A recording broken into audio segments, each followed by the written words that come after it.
नमस्कार, जय हिंद साथियों। आप सभी का स्वागत है आपके अपने यूट्यूब चैनल नॉलेज की क्लास में। साथियों, आज की इस वीडियो में हम बात करेंगे रीजनिंग के बहुत ही महत्वपूर्ण प्रश्नों की। जी हाँ, और ये रीजनिंग का पार्ट दूसरा है। पार्ट पहला हम अपलोड कर चुके हैं, आपने नहीं देखा है तो डिस्क्रिप्शन में हम लिंक दे देंगे, वहाँ से आप जरूर देख लेना। ये पार्ट 1 का जो 25वां क्वेश्चन था, जो हमने आपसे कमेंट बॉक्स में कमेंट करके आंसर पूछा था, ठीक है, कि एक महिला का परिचय देते हुए रोहन ने कहा वह मेरे बेटे की इकलौती बेटे की माँ है। वह महिला रोहन से किस प्रकार का संबंध रखती हैं? तो बहन का, भाभी का, पत्नी का, बहू का। ठीक है, तो बहुत से लोगों ने इसका आंसर कमेंट बॉक्स में कमेंट किया है। ठीक है, और चलिए इसका हम आंसर जान लेते हैं कि राइट आंसर क्या होगा। करेक्ट आंसर हो जाएगा ऑप्शन डी, बहू। महिला रोहन की पोती की माँ है, अतः महिला रोहन की क्या हुई? बहू। तो ऑप्शन डी क्या होगा करेक्ट आंसर। अब बढ़ते हैं पार्ट 2 का। ये है आज का पहला प्रश्न।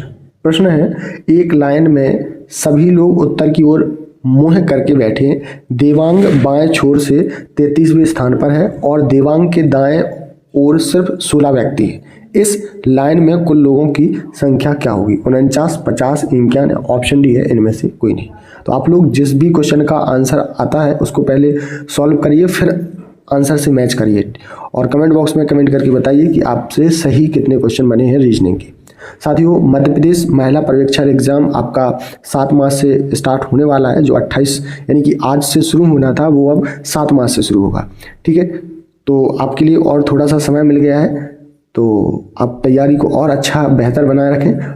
और अभी तक आपने हमारे चैनल को सब्सक्राइब नहीं किया है तो चैनल को जरूर सब्सक्राइब कर लें। तो चलिए इसका राइट आंसर जान लेते हैं। करेक्ट आंसर हो जाएगा ऑप्शन ए, 49। ऑप्शन ए क्या होगा राइट आंसर? 49।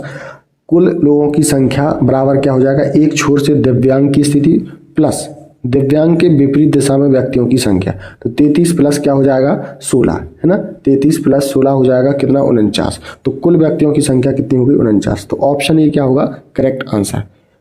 नेक्स्ट क्वेश्चन है, यदि सभी चमगादड़ पक्षी हैं और सभी पक्षी जानवर हैं तो निम्नलिखित में से कौन सा सही होगा? ठीक है, सभी जानवर चमगादड़ हैं, सभी चमगादड़ जानवर हैं, सभी पक्षी। तो यहाँ पर क्या बोला है? सभी चमगादड़। चमगादड़ को हमने लिखा चा से। ठीक है, चमगादड़ क्या है? पक्षी हैं। ठीक है, तो यहाँ पर हमने क्या लिख दिया? पा लिख दिया। फिर बोला सभी पक्षी जानवर हैं, तो एक और हमने बनाया तो इसको हमने क्या लिख दिया? जा लिख दिया। अब हमसे यहाँ पर बोला गया सभी जानवर चमगादड़। जानवर कहाँ है? सबसे ऊपर, और चमगादड़ कहाँ पर है? सबसे नीचे। ठीक है, तो इसका चलिए राइट आंसर देखते हैं क्या हो जाएगा। राइट आंसर हो जाएगा ऑप्शन बी, सभी चमगादड़ क्या है? जानवर है। ठीक है, ये वाला जो आपका कथन है वो सही हो जाएगा। ऑप्शन बी क्या होगा राइट आंसर। अगला प्रश्न है, रवि श्याम का भाई है, श्याम सीमा का भाई है और सीमा काजल की बहन है। तो रवि काजल का क्या है? भाई है, बहन है, चाचा है या मामा है? ठीक है, तो सबसे पहले आप वीडियो को रोक लें और इसके बाद अपना आंसर करें और फिर मैच करें। ठीक है, चलिए इसका राइट आंसर जान लेते हैं। राइट आंसर हो जाएगा ऑप्शन ए, भाई। ऑप्शन ए क्या होगा करेक्ट आंसर? भाई। अगला प्रश्न है, एक व्यक्ति उत्तर की ओर चलता है और फिर दाईं ओर मुड़ता है, फिर बाईं ओर मुड़ता है और फिर दाईं ओर मुड़ता है। अब वह किस दिशा में है? ठीक है, तो ऑप्शन ए उत्तर, ऑप्शन बी दक्षिण, ऑप्शन सी पूर्व, ऑप्शन डी पश्चिम। तो इसका राइट आंसर क्या हो जाएगा? चलिए देखते हैं राइट आंसर क्या होगा। करेक्ट आंसर हो जाएगा ऑप्शन सी पूर्व, है ना। वह किस दिशा में है? तो पूर्व दिशा में। आप इसको ठीक है इस तरीके से बना लीजिए। इधर पे क्या होता है? उत्तर, यहाँ पर दक्षिण, यहाँ पर पूरब और यहाँ पर पश्चिम। ठीक है, फिर इसी अनुसार आप उसको ठीक है मोड़ दीजिए। अगला प्रश्न है, नेक्स्ट क्वेश्चन है, सुमित का परिचय देते हुए रमेश ने कहा वह मेरे भाई की पत्नी के पिता का पुत्र है। तो सुमित का रमेश के साथ क्या संबंध है? भाई का, ऑप्शन बी बहनोई का, ऑप्शन सी चाचा का, ऑप्शन डी साला का। तो राइट आंसर क्या होगा इसका? आंसर हो जाएगा ऑप्शन डी साला। ठीक है, सुमित का परिचय देते हुए रमेश ने कहा कि वह मेरे भाई की पत्नी के पिता का पुत्र है। तो सुमित का और रमेश का क्या संबंध होगा? तो सुमित और रमेश का जो संबंध होगा वो साले का होगा, है ना, जीजा साले का। तो ऑप्शन डी क्या होगा करेक्ट आंसर। अगला प्रश्न है, दी गई आकृति में अधिकतम वर्गों की संख्या बताना है ना, स्क्वायर बताने। ऑप्शन ए 9, 10, 14 या 15। तो आपको बताना है कि ये जो यहाँ पर आकृति दी गई है इसमें वर्ग कितने हैं, इनकी संख्या बतानी है। ठीक है, तो चलिए जानते हैं इसका करेक्ट आंसर क्या होगा। करेक्ट आंसर हो जाएगा ऑप्शन सी 14। ठीक है, किस तरीके से आपको इसको करना है, इसमें रो और कॉलम को गिनते हैं। तो यहाँ पर ऊपर से नंबर डाल दीजिए 1 2 3। ठीक है, इसके बाद यहाँ से 1 2 3 और इनका क्या कर दीजिए, स्क्वायर कर दीजिए। तो यहाँ पर हमने 1 का स्क्वायर, 2 का स्क्वायर, 3 का स्क्वायर, 1 का स्क्वायर 1, 2 का स्क्वायर 4 और 3 का स्क्वायर 9। तो टोटल इनको प्लस करेंगे तो कितना हो जाएगा, 14 हो जाएगा, यानी कि 14। ठीक है, तो इस तरीके से हम अगर क्वेश्चन आता है तो आपको इस तरीके से निकालना है। ठीक है, यहाँ पर नंबरिंग कर दीजिए और यहाँ नंबरिंग कर दीजिए, फिर उसका क्या कर दीजिए, स्क्वायर कर दीजिए। तो राइट आंसर हो जाएगा ऑप्शन सी 14। अगला प्रश्न है अधिकतम आयतों की संख्या बताओ। तो यहाँ पे भी नंबरिंग कर देनी है इस तरीके से। ठीक है, तो इसका राइट आंसर जान लेते हैं। राइट आंसर क्या होगा, करेक्ट आंसर हो जाएगा ऑप्शन डी 36। ठीक है, किस तरीके से आएगा, तो यहाँ पर इस तरीके से नंबरिंग कर देनी है साथियों, और रो और कॉलम, तो फिर इनको क्या कर देना है, प्लस कर देना, 6 और 6, फिर आपस में इनका रो और कॉलम का क्या कर देना है, गुणा कर देना है। तो 6 6 कितना हो जाएगा, 36। तो ऑप्शन डी क्या होगा, राइट आंसर। उम्मीद है आपको वीडियो पसंद आ रहा है, तो वीडियो को लाइक और शेयर जरूर कर दें। जिन साथियों ने चैनल को अभी तक सब्सक्राइब नहीं किया है तो प्लीज़ चैनल को जरूर सब्सक्राइब कर लें। अधिकतम आयतों की संख्या बताएं। ठीक है, तो इस तरीके से यहाँ पर नंबरिंग कर देना है। ठीक है, ऑप्शन ए कितना है 40, ऑप्शन बी 60, ऑप्शन सी 50 और ऑप्शन डी कितना है 30। तो इसका राइट आंसर जान लेते हैं। राइट आंसर क्या हो जाएगा, करेक्ट आंसर हो जाएगा ऑप्शन बी 60। ठीक है, जिस तरीके से हमने आपको बताया है उसी तरीके से आपको करना है। ठीक है, कि इनको प्लस करके उनका गुणा कर देना है। तो ऑप्शन बी क्या होगा, राइट आंसर 60। क्वेश्चन नंबर 34, कुल त्रिभुजों की संख्या बताना है, यानी कि ट्रायंगल कितने हैं यहाँ पर, है ना, 8 16 12 17। तो आप यहाँ पर काउंट कर लीजिए और काउंट करने के बाद ठीक है आंसर से मैच कीजिए कि आपका आंसर सही है या नहीं है। तो इसका राइट आंसर जान लेते हैं। करेक्ट आंसर हो जाएगा ऑप्शन बी 16। आपको क्या करना है, इस प्रकार के प्रश्नों में सबसे पहले छोटे त्रिभुजों को गिनते हैं और फिर उनकी संख्या को 2 से गुणा करते हैं। छोटे त्रिभुजों की संख्या 8 है और उसमें 2 से गुणा करेंगे तो कितना हो जाएगा, 16 हो जाएगा। तो 8 दूनी 16, ऑप्शन बी क्या होगा, बिल्कुल करेक्ट जवाब। चलिए, कुल त्रिभुजों की संख्या बतानी है, तो यहाँ पर काउंट करिए कि कितने त्रिभुज हैं, 4 6 8 या 10। तो इसका राइट आंसर क्या होगा, राइट आंसर हो जाएगा ऑप्शन बी 8। किस तरीके से, यहाँ पर 1 2 3 4, 4 ये हो गए हैं। ठीक है, फिर इसके बाद 5, एक ये हो गया 6, एक ये हो गया 7 और एक नीचे का ये 8। तो ऑप्शन सी क्या होगा, बिल्कुल करेक्ट आंसर। चलिए, नेक्स्ट क्वेश्चन है कुल त्रिभुजों की संख्या बताओ। तो आपको इस तरीके का अगर आकृति दी गई है तो आपको इस तरीके के नंबर कर देना, 1 2 3 4, 1 2 3 4। ठीक है, 16, option B 14, option C 18, option D है 20। तो इसका राइट आंसर जान लेते हैं। राइट आंसर क्या होगा, करेक्ट आंसर हो जाएगा ऑप्शन सी 18। आपको क्या करना है, इस तरीके के नंबरिंग करने के बाद इस प्रश्न में 2 विशेष आकृति बन रही हैं जो दोनों स्क्वायर में बनती हैं। तो 8 + 8 + 1 1, तो कितना हो जाएगा, टोटल 18 त्रिभुज बनेंगी। तो ऑप्शन सी क्या होगा, करेक्ट आंसर। चलिए, अगला प्रश्न है क्वेश्चन नंबर 37, कुल त्रिभुजों की संख्या बतानी है। तो इस तरीके से इसमें भी आपको नंबरिंग कर देनी है और ऑप्शन है 24 48 12 28। तो इसका राइट आंसर जानते हैं। राइट आंसर क्या हो जाएगा, आंसर हो जाएगा ऑप्शन डी 28। ठीक है, इस तरीके से 28 हो जाएंगे। आप इसको देख लीजिए, है ना, आराम से वीडियो को रोक करके किस तरीके से यहाँ पर सॉल्यूशन बताया गया है। तो ऑप्शन डी क्या होगा, करेक्ट आंसर 28।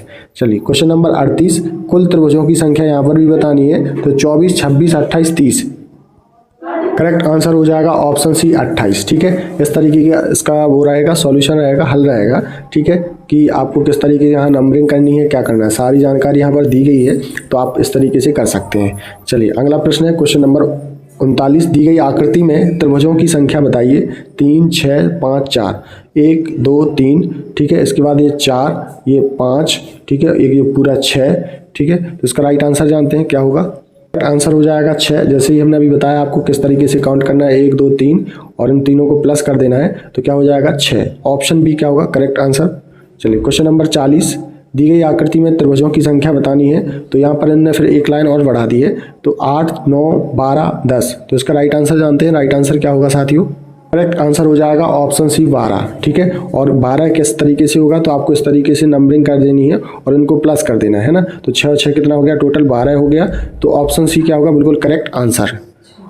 क्वेश्चन नंबर 41, निम्नलिखित शब्दों में विषम शब्द को चुनिए। मोती, हीरा और कोयला, ग्रेफाइट। ठीक है, यहाँ पर 4 ऑप्शन दिए गए हैं, इसमें से सबसे जो अलग है, 3 सेम होंगे और एक अलग होगा। तो करेक्ट आंसर वही होगा जो अलग होगा। ठीक है, उसी को हम विषम बोलते हैं। करेक्ट आंसर हो जाएगा ऑप्शन ए मोती, है ना। मोती इन तीनों से कैसा है, विषम है, अलग है। तो ऑप्शन ए क्या होगा, करेक्ट आंसर। क्वेश्चन नंबर 42, निम्नलिखित शब्दों में से विषम शब्द चुनिए। यहाँ पर भी वही चीज़ है, कुरुक्षेत्र, सारनाथ, पानीपत, हल्दी घाटी। तो ये तीनों के तीनों युद्ध हैं और यहाँ पर जो सारनाथ है वो तीनों से अलग है। तो राइट आंसर जानते हैं, करेक्ट आंसर हो जाएगा ऑप्शन बी सारनाथ, है ना। ये तीनों लड़ाइयों जहाँ पर हुई हैं, पानीपत, हल्दी घाटी, कुरुक्षेत्र, सारनाथ, ठीक है, ये मंदिर है वहाँ पर। तो ऑप्शन बी क्या होगा करेक्ट आंसर। यदि हरा का अर्थ लाल है, जी हाँ, लाल का अर्थ पीला है, पीले का अर्थ क्या है नीला है, नीला का अर्थ नारंगी है, तो बताइए स्वच्छ आकाश का रंग कैसा दिखाई देगा।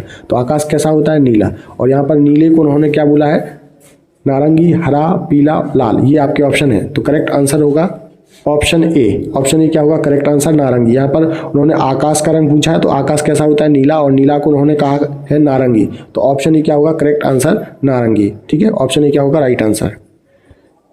यदि पुस्तक को घड़ी कहें और घड़ी को बैग कहें, बैग को शब्दकोश और शब्दकोश को खिड़की कहें, तो पुस्तक ले जाने के लिए किसे प्रयुक्त करते हैं, बैग को, पुस्तक को, या घड़ी, या ऑप्शन डी है शब्द को। तो यहाँ पर पुस्तक किस में ले जाते हैं, बैग, बैग को क्या बोला गया है, तो इसका राइट आंसर होगा ऑप्शन डी शब्दकोश, है ना। यहाँ पर बैग को क्या बोला है उन्होंने शब्दकोश, पुस्तकें किस में ले जाते हैं बैग में, और बैग को क्या कहा है शब्दकोश, तो ऑप्शन डी क्या होगा राइट आंसर शब्दकोश। अगला प्रश्न है, यदि पुलिस को शिक्षक कहा जाए, शिक्षक को राजनीतिक, और राजनीतिक को डॉक्टर, और डॉक्टर को वकील, तथा वकील को सर्जन, तो अपराधियों को कौन पकड़ेगा, पुलिस, डॉक्टर, शिक्षक या वकील। तो अपराधियों को पुलिस पकड़ती है, और पुलिस को यहाँ पर क्या कहा गया है शिक्षक कहा है। तो राइट आंसर क्या होगा ऑप्शन सी। ऑप्शन सी क्या हो जाएगा शिक्षक। यहाँ पर पुलिस को क्या कहा गया है शिक्षक कहा गया है, क्योंकि यहाँ पूछा गया है हमसे कि अपराधियों को कौन पकड़ेगा, तो अपराधियों को पुलिस पकड़ती है, लेकिन यहाँ पर पुलिस को क्या बोला गया है शिक्षक बोला गया है। तो ऑप्शन सी क्या होगा करेक्ट जवाब। अगला प्रश्न है, गीता सीता से अधिक सुंदर है लेकिन रीता जितनी सुंदर नहीं है। तो आपके ऑप्शन है सीता रीता से ज़्यादा सुंदर, ऑप्शन बी है सीता गीता जितनी सुंदर नहीं है, ऑप्शन सी गीता रीता से ज़्यादा सुंदर है, रीता गीता जितनी सुंदर नहीं है। तो इसका राइट आंसर जान लेते हैं।